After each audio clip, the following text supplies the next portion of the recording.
Welcome to Too Fond of Books. My name is Janelle and this is Rankings Revisited. I recently did two videos with my best average rated books from Goodreads and my lowest average rated books from Goodreads, and that was really fun to do. And in one of the comments, my friend Berna from Berna's Bookish Adventures mentioned that she had done a similar video, and that in order to help with the issue of how many people had ranked a book, she chose only books that had more than 500 rankings on Goodreads. And I just out of curiosity, I went and I checked my list against books that had to have more than 500 rankings, and I discovered something very interesting. In my best average rated list, there were 5 different books on that list, and in my lowest average rated list, there were 9 different books. So in this video, I am going to give you my top 10 best average rated books on Goodreads with more than 500 ratings. It's interesting to see what's the same and what's different. So number 10 on the list is The Council of 12. This is a historical mystery set in Germany in the 1600s.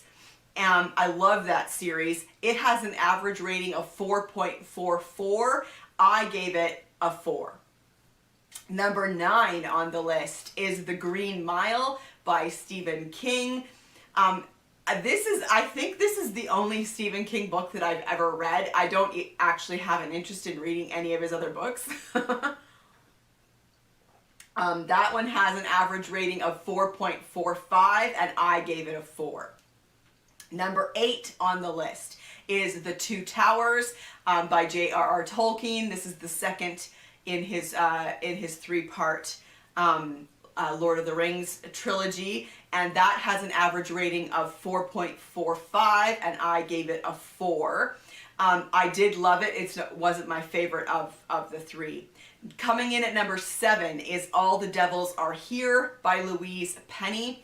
This is not her most recent, but her 2020 Inspector Gamache, the one that is set in Paris. That one has an average rating of 4.46.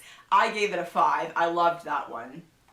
Coming in at number 6 is The Help.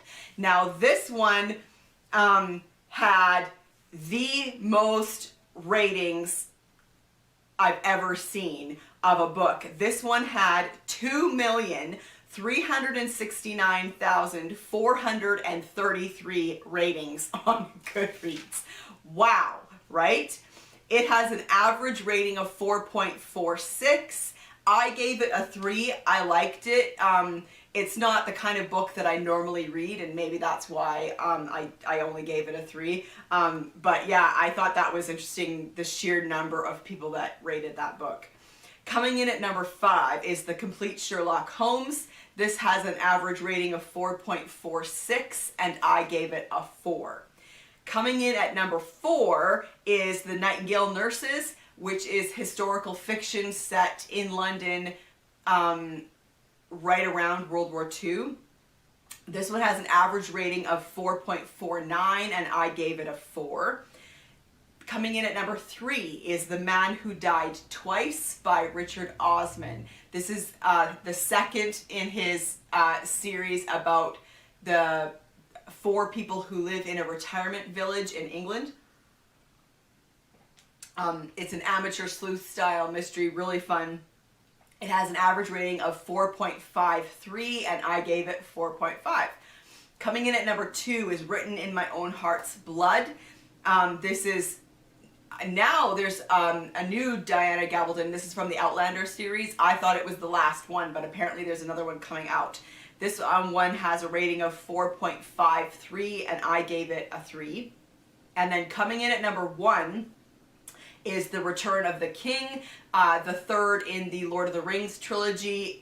It has an average rating of 4.54, and I gave it a 5. I loved the third one. Yeah, The Return of the King was so good. So there you have it. There are 5 different books on this list to the first video that I did. So what do you think?